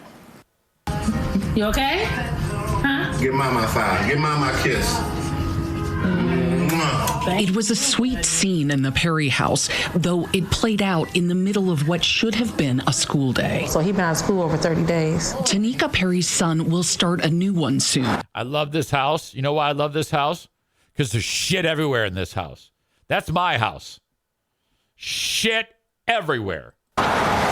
She removed him from Kent ISD's Lincoln School for students with special needs after Perry said her 13-year-old nonverbal son came home in mid-October with a bruise on his face. I took a picture of his face and I actually texted the teacher and asked the teacher, what was this on his face? She said she didn't know he had a great day. Not according to a witness, an adult who, according to this court record, told a sheriff's deputy he'd witnessed Lincoln teacher Katie Lindell slap Perry's son across the face, causing injury, an allegation the 28-year-old teacher denied, though Perry has no doubt it happened. It's a bad feeling. I mean, you know, your child can't talk. Still, Perry said her normally happy, active son was clearly agitated when he came home from school that day. We knew something was wrong because he's never a child that come home and be angry, be mad. Perry said while Lincoln's principal called her the next day to inform her son's teacher would not be coming in, Perry said it wasn't until 4 days later that she found out what allegedly happened, and that came from a sheriff's deputy. And all Lincoln can say to me is sorry. We take this very seriously. If you took it very seriously, you would have gave me that phone call as soon as it happened. What happened, according to the adult witness quoted in the sheriff's report, Perry's son was bouncing on his exercise ball, seemingly not moving fast enough for Katie's schedule. She then yelled at him, "Go sit down."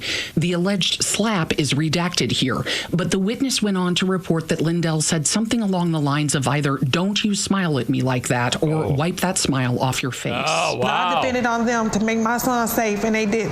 Because of that, Perry hired civil rights attorney. Hey, wipe that smile off your face. Attorney Steve Drew, who says this about the teacher. That's reserved for like class asshole, not like the 13-year-old autistic kid. I mean, you could say that to like the burnout. Do they still call kids burnouts these days? I mean, my fucking school, the burnouts would go and smoke in between class, and you weren't breaking a rule. You could actually go out just outside of the school, these double doors, And there's smoking areas where the students smoke. And I know that sounds nuts, but, so you get 14, 15, or 15, 16, 17-year-olds smoking with the teachers. Go out there and smoke with Mr. Davidson. Mr. Davidson, you got to smoke? Yeah, here you go. You just light up with the teachers. And then the burnouts come in, and the kids who are closet smokers come in. Everyone's fucking smoke everywhere in the hallways. It's awesome. Get into the classroom, and then it's anything goes. The burnouts then start testing the teachers, and you'll get a wipe that smile off your face because the burnout's just trying to piss off Mr. Petrosella or Mr. Davidson, whatever. And then, then they're, sit down. I said sit down. That type of deal. You don't do this to the autistic kid. Aram writes Mr. Cracknell. Oh, fucking legend. Now, that was elementary school, though, with Cracknell.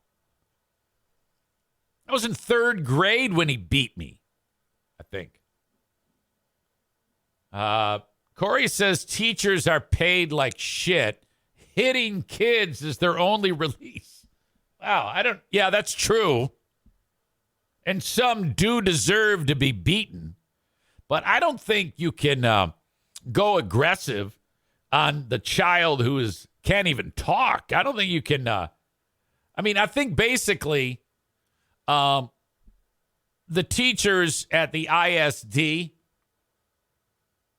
are there to maybe at the beginning, at the end of their time, the student's time, they're getting the kid to function, the hope that perhaps the child might be able to be self-sustaining to some degree at the end of it.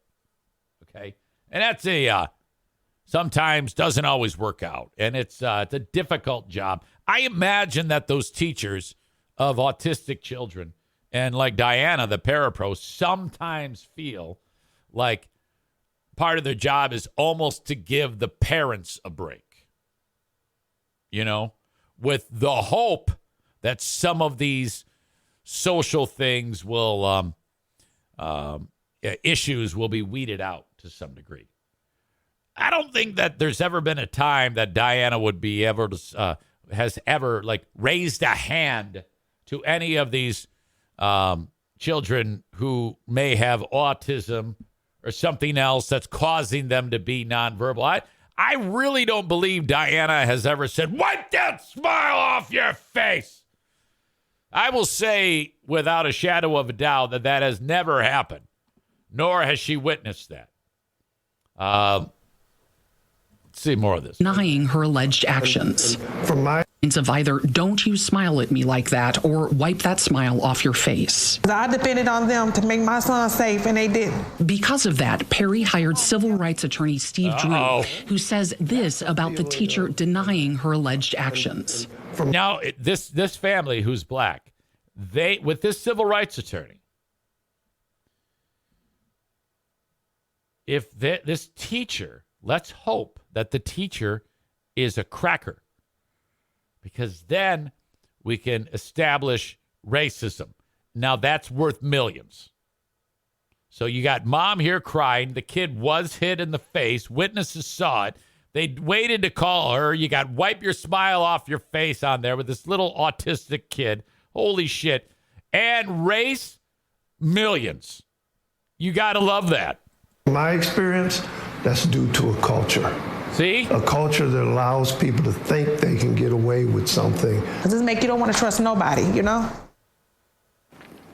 Perry said it will take time to build trust in her son's new school, which is another Kent ISD program for students with special needs. The district told me today that immediately upon notice of allegations of student mistreatment at Lincoln School, a teacher was placed on paid administrative leave, and an investigation pursuant to board policy was promptly initiated by the Kent ISD administration after notice was provided to the parents of the student involved. Okay, well, is she still working? Katie Lendell's defense attorney. Or is she still getting paid? Tessa Muir told me Ms. Lindell has been an exemplary member of the school community for 4 years with absolutely no blemishes or previous accusations. She is compassionate and kind and has a heart for students. There is no evidence, the attorney said, that Ms. Lindell harmed this child because she did not. There are any number of sources of injury, which was a single bruise on the child's face. We fully expect Ms. Lindell will be cleared of this allegation, said the attorney. Sue, Brian. All right. Well, somebody's lying then. Somebody is lying. And I don't know who. Corey says, got to hit a kid and got a paid vacation? Score. Jesus. Pooh Bear may be preoccupied. There's a shower going, and I don't know if it's her or the NFK. If it's her, obviously we can't. Hey, hang on a quick second.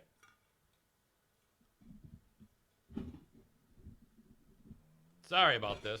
Hold on. That isn't you getting into the shower, is it? No. Okay.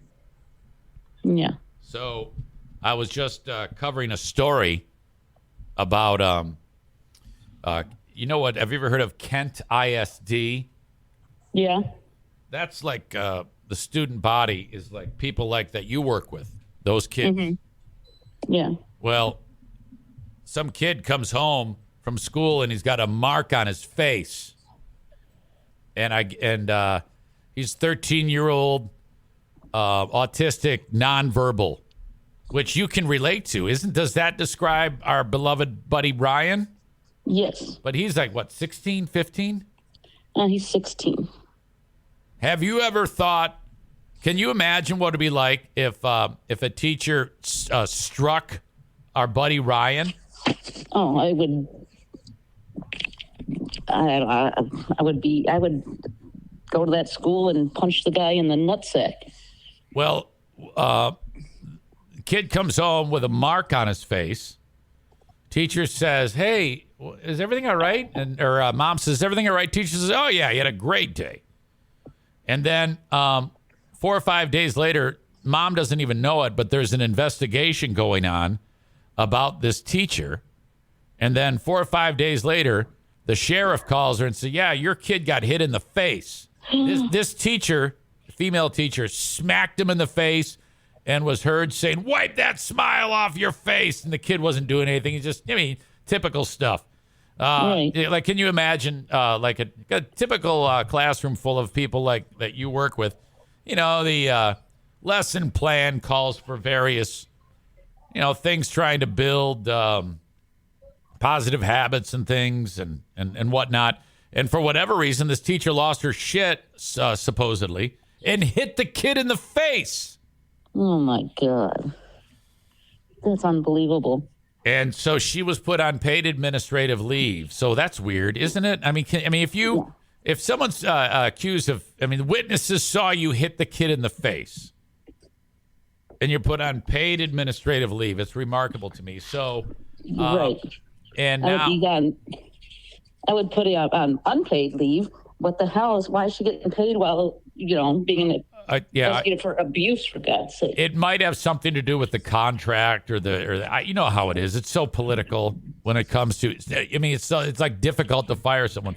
So now there's like a court case that's brewing over this, and there's a civil rights attorney, and my God, I can't now. I was talking about this.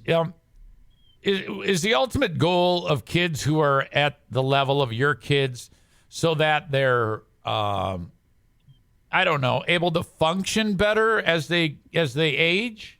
How would you describe? Is that what we're hoping? What's the goal? Well, with our kids, we just teach a lot of like independence type stuff, basic skills, maybe to get to be a greeter at Meijer, or to, be able to fold laundry, be able to do laundry, be able to, just, building some like independence and, basic knowledge of life so that they can, in some cases you're dealing with, appropriate behavior, teaching a kid that This is the way we interact with people. This is the it's okay to do this. It's not okay to do that. Right. Okay. Exactly. That's kind of what and it also provides. Doesn't it provide and let's be honest, it provides a break to mom and dad.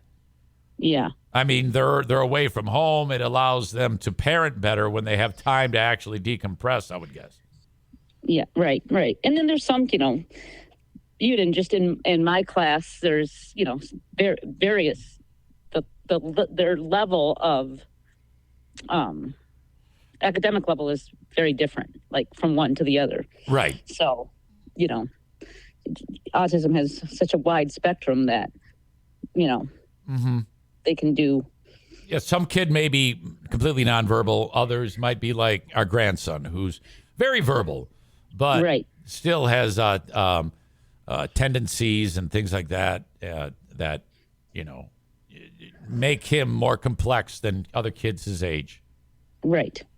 Exactly. Okay, come on, Darla. Uh-oh. What's going on? What is going on? I just let her out for the third time because she hasn't pooped yet, but she finally pooped. The second time I let her out, she was barking and backing up from absolutely nothing out in the yard. Oh, Not okay. sure what. Are you able to? Is she on a leash when you do this?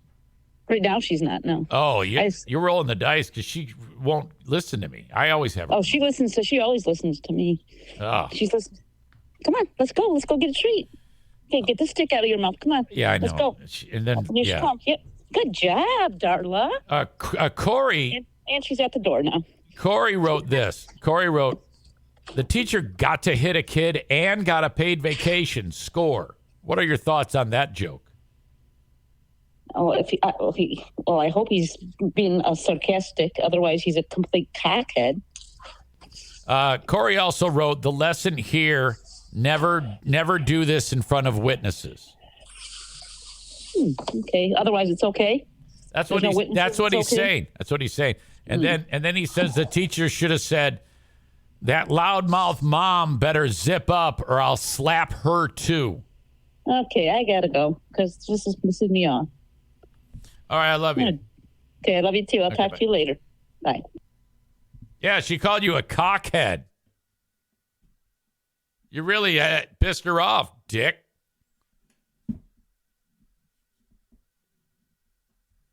Horrible thing to say. I don't know if this is going to come true, but I heard from Matt Hubbard from Oath Keepers Bark and Stone, also known as Proud Boys Bark and Stone. He's the most MAGA of MAGA audience member I have. And since my show starts at 8, some of his time is occupied prior to that listening to our old pals Free Beer and Hot Wings. And he sends me a email and he goes, you are not going to believe this. Free Beer Greg has said that he is going to get a one of those sleeve tattoos. Like, that goes like from your wrist all the way up your arm. And I'm like, please tell me this isn't a gag. Can you imagine how that would look on Greg? Oh, no. Oh, yeah, that's going to be fantastic. Occasionally you'll see someone and they just have a way that they carry themselves that you could see that would look good on you. Or maybe they have it and you go, that looks good. You can pull that off. And I can't really conceptualize what I'm trying to explain. But some people can pull that off. I cannot. I'm not the guy that can pull that off. to me, there's something about the way they behave, how they carry themselves, their general demeanor, their attitude of some. To me, a person with quiet confidence, with a steely jaw, good looks, in shape, maybe a veteran. That's right, I'm a veteran. Can pull it off, I guess. It's really hard for me to, I'm not in that world of body art at all. The tattoo I have was a gag. Okay? But I do know, I know that I could not. But where I can't, I know I can't. Then there's guy who he can't, but he thinks he can. Ooh. This has potential. Oh, my God. And then now look, you go from someone who is straight-laced, ultra-conservative, beta male. Okay? And then in a short period of time, gets a new young wife, and now he takes drugs, full sleeve tattoo, and talks about how much sex he gets on a daily basis.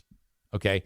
You had Greg before and Greg after. These are two different people. Now, I guess if I had to break it down and actually interview Greg, I would ask, which one's the real Greg? What's going on here? What was happening in your previous life that was keeping all that, if this is the case, buttoned up? And or did somehow this just manifest out of thin air? How does that work? I've gotten more than one comment that it is a midlife crisis. Now, doesn't that happen when you're younger, though? Like late 30s? Greg's 50, okay? A 50-year-old guy deciding to get a sleeve tattoo. I don't know. Oh, boy. Let me just say, though, I'm praying that this happens because talk about, Greg already is a target-rich environment. There is so much about Greg that is fucked up. That if Greg goes this route, you realize that in about a year and a half, he'll be bald, alone, with a sleeve tattoo. And high, alone, bald, more broke, with a sleeve tattoo. And this is not a tough guy. Getting a tattoo to the beta male is not fun. He's going to go, ooh, oh, no. Oh, that's what Linda says. That needle will hit him once and he'll pussy out. He'll have a dot. Greg's so fucked up. I'll never forget the time we were at Traverse City. And this has nothing to do with the tattoo, but it's just something that really made me want to punch his fucking head so badly. One of the things that I really hated him was his aversion to anything other than chicken fingers. Okay? And I would be like, you're a goddamn adult. Let's eat some fucking food. Okay? Like another tangent. We were at a steakhouse in Chicago. Nice place. Novak bought. And I've got rice. And he goes, hey, can I try some of that? I go, you want to try rice? He goes, no, all rice. I want to try a grain of rice. I go, a grain of rice. By the way, Brandon says, that's rich coming from you, pal, because Greg eats like a child. Yeah, I know. I mean, I am not immune to the peanut butter and jelly and the sugar cereal. There is no question. But I mean, come on now. I have a palate. I can fucking cook anything and eat it too. Shut up. Greg gets a grain of rice and he put his teeth. Oh, interesting. Okay. I go, do you want more? No. So I was like, I want to fucking punch you. At Cherry Festival in Traverse City, there's a pit spitting contest. And we're in it. So you got to put the cherry in your mouth, throw it up, eat the fruit, spit the cherry. See how far you can spit it. It's like a celebrity division or some shit. And he goes, I don't know what I'm going to do. I go, what do you mean? He goes, I've never had a cherry. I don't think I would like that. I go, what the fuck? 40-year-old man, you've never had a cherry before. No. Well, I should try one first. I go, he doesn't want to. So, like, he turns around. He gets a cherry. He's holding a little cherry, 1/2 inch by 1/2 inch. And he holds it like an apple and takes a little bite out of the cherry. Goes, oh no. No. I'm like, you motherfucker. Oh, I hate you. What a son of a bitch. You're such a twat. Reason number 8,545,000 that you're so hateable. What a sick fuck.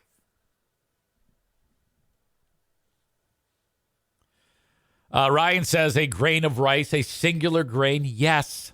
He's even told that story on the radio since I've left there. Does that even produce any flavor? No. And he would always say, oh, it's just the texture. It's just the texture. It's just the texture. Okay. You know what texture isn't so good and doesn't taste that wonderful? Pussy. Okay? So there's no way you taste that, which means you have an unhappy wife. It's over.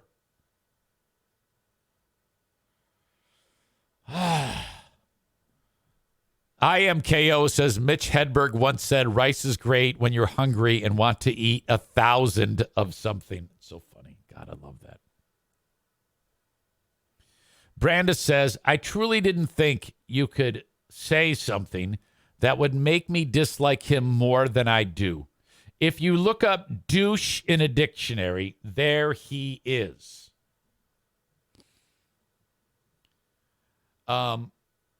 So Greg is going to get a half sleeve tattoo. Oh, please, baby Jesus. Please make this a reality. Florida man says wife will leave him soon. Early prediction for 2024. Tell me what you think of this. This is what I learned through the grapevine. As you know, I know many of the people involved in all the things on a personal level with our old pal Greg. There was a point in time. You know what? Oh, fuck. Patreon. This is a Patreon story. I just realized there was a detail that I have to tell on Patreon.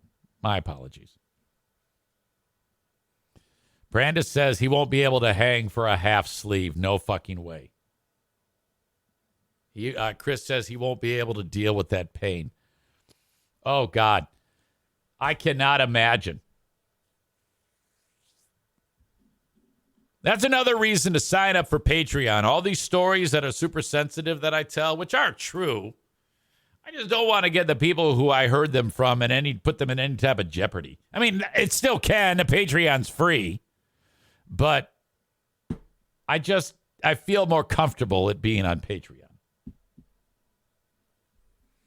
Florida Man 814 says, yes, Patreon, no more cease and desist. No, or more cease and desist. When you get a cease and desist, that is proof that you've done your job. You are doing God's work. If someone says that through a lawyer that you have to stop, that means you've done it correctly. A cease and desist translates to interesting show. Always.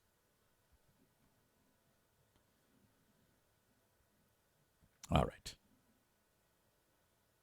Tyler says a C and D deserves to be framed and hung on the wall. Hang on, I'm going to go get mine. I keep it in a good spot.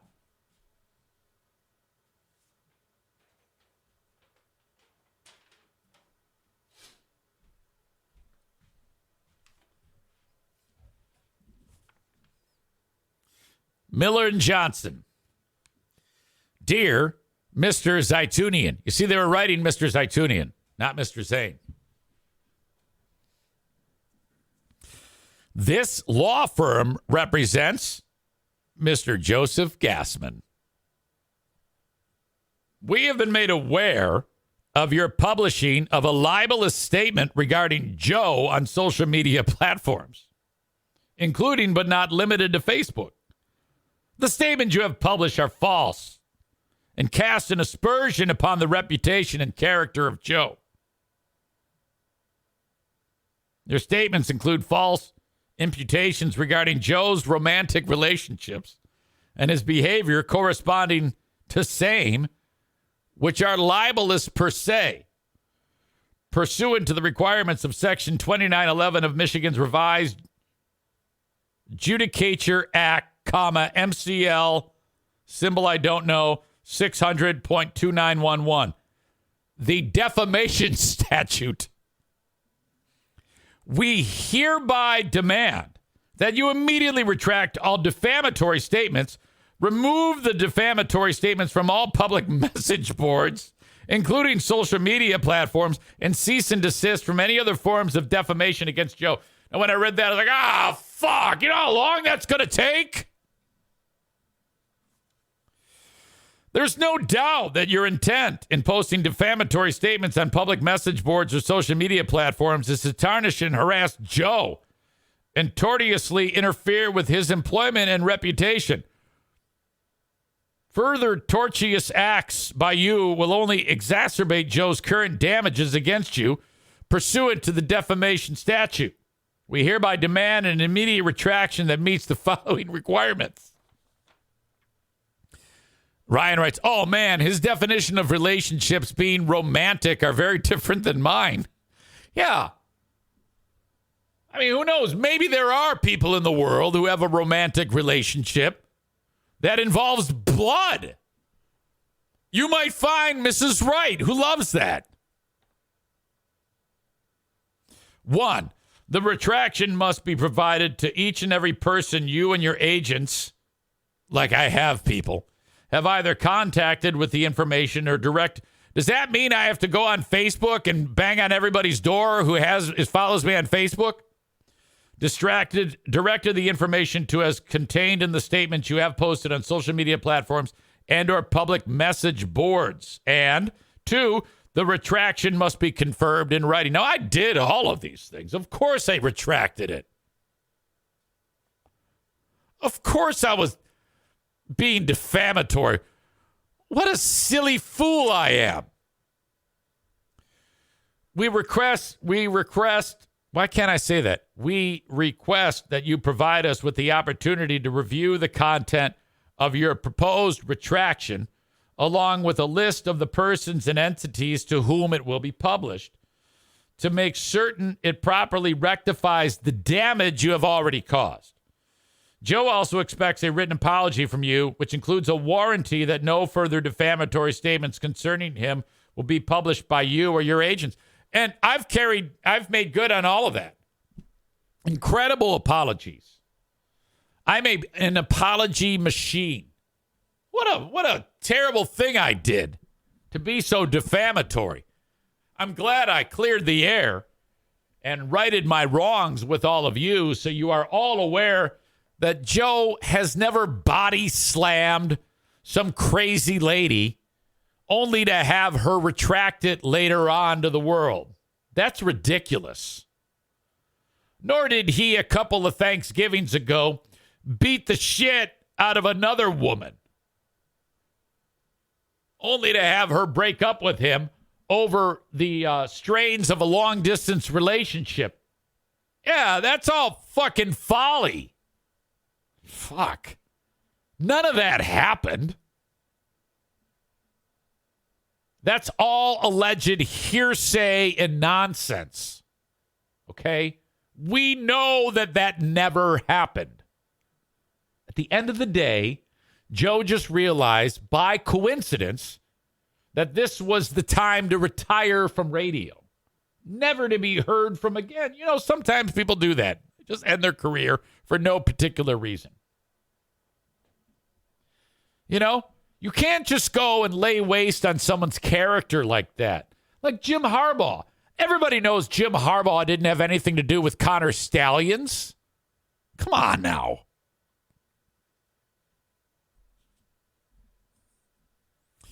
Quote from Corey. Corey writes, the frequent beatings I can handle, but this long distance is just putting too much of a strain on our relationship. End quote. I don't know who we could attribute that quote to. I don't even know what you mean by that joke. Tyler says, well, Joe is the owner of a local radio station. I'm sure he's pulling in enough cash from that. That's true.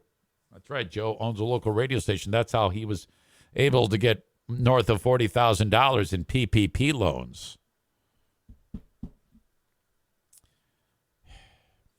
Wow.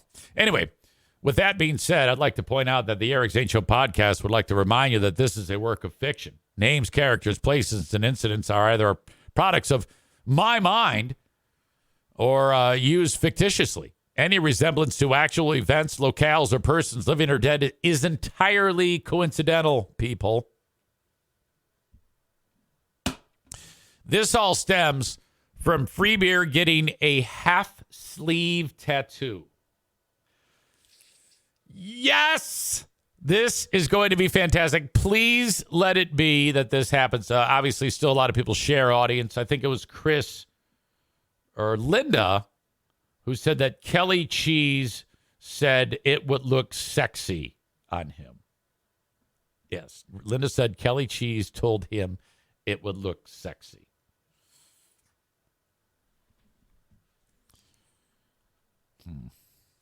Okay. All right.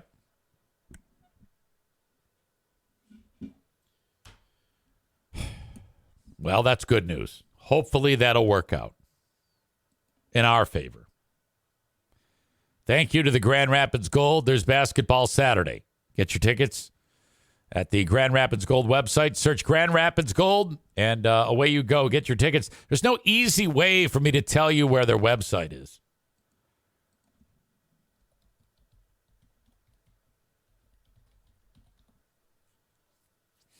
I take it back. They finally have done this. If you just go to grandrapidsgold.com, it takes you right to the page. That is good news. I'm very happy about that. Go to grandrapidsgold.com. Black Friday, 50% off all tickets. So the next game is Saturday. What you do on Friday is you can get tickets for as low as $6 or $7. Because if you buy them on Black Friday, everything is 50% off. Or just go big or go home. Go courtside. One day, 50% off all tickets, grandrapidsgold.com. And I will see you at the next Grand Rapids Gold game on Saturday. Thank you to Jacob Bennett and his amazing business. Excellent installation. If you want the flooring installed right the first time, I mean, if you're a DIY guy, okay, go ahead and buy the flooring yourself from wherever you buy it from. Buy the flooring and then have Jacob install it. Excellent installation will do it. It is the cheapest way to have a professional installation job. Okay? Guaranteed work. Excellent installation. Reach out to Jacob if you are in West Michigan at 616-318-0167. That's 616-318-0167 today. Jacob will come to your house, measure the room, figure out exactly what is needed to get the job done appropriately. By the end of the day, you've got an estimate emailed to your inbox. Used to be known as another company. Now Jacob Bennett is on his own as Excellent Installation. 616-318-0167. 616-318-0167. If you're just looking to get after your first mortgage, the Mario Flores Lakeshore team of Van Dyke Mortgage has you by the hand. There's a lot of trepidation in that, anxiety, when it comes to buying a house, and you're always afraid of asking dumb questions. Never the case when you deal with Mario from the Mario Flores Lakeshore team of Van Dyke Mortgage, and now open to anyone, anywhere in the USA. If you need a mortgage, have it done by Mario, or at least just pick his brain, see where he is when it comes to your mortgage, whether it's your first or your 10th. Maybe you need to get equity out of your home because you've lived in it a long time. You want to get some money out of your home for whatever, Christmas, maybe take a trip. 231-332-6505. That's 231-332-6505. Call and mention EZ today. Finally, you have till December 7th if you're preparing for Medicare. That might not be you because you got to be an old fucker, but it might be someone you know or love. And if they're getting set to retire, they got to figure out their Social Security, how they're getting their cheddar, and how they're getting their insurance. Medicare is awesome. It's fantastic coverage. But you can fuck it up if you do it on your own. Have Frank do it for your loved one. Reach out today. Buyinsurancehere.com. He will help whoever with every step of getting their Social Security ducks in a row and getting their Medicare. And the best part, it's free. I can't stress this enough. Everything Frank does for people, whether it's setting them up with a life insurance policy, perhaps it's Obamacare on the marketplace, perhaps it's Medicare, Social Security, everything is free. He gets paid by insurance companies.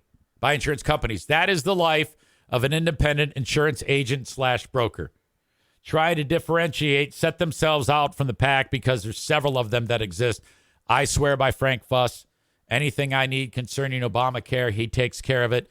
For the NFK with his health insurance through Medicare, Frank takes care of it. And you can take advantage of this today. Go to Buy Insurance Here, BUY insurancehere.com. And don't forget to take advantage of that loophole where you get your insurance from your boss and it doesn't cost you hardly anything for your policy, but you add your kids and your wife on it. It gets to be a little bit of a pricey policy. You can now, for the first time this year, utilize Obamacare for your family's policy, which could save you a ton of cash. Reach out to Frank for all the details at buyinsurancehere.com, and he'll set up a meeting with you via phone, FaceTime, coffee shop, your house, his office, you name it.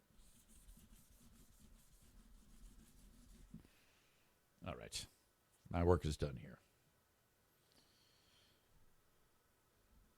Almost. We have to name the asshole of the day. It is brought to you by TC Paintball. It's between Amanda and a special ed teacher who smashed a kid in the face and told him to wipe that smile off of his face. Now, what Amanda has going for her is her track record. Okay? The Brahma Bull of podcasting. I mean, you have a rich history there. And it doesn't take much to put me at a code red. And then the other side of that, you've got a teacher who's smashing a defenseless child who's nonverbal in the face. This is a toss-up.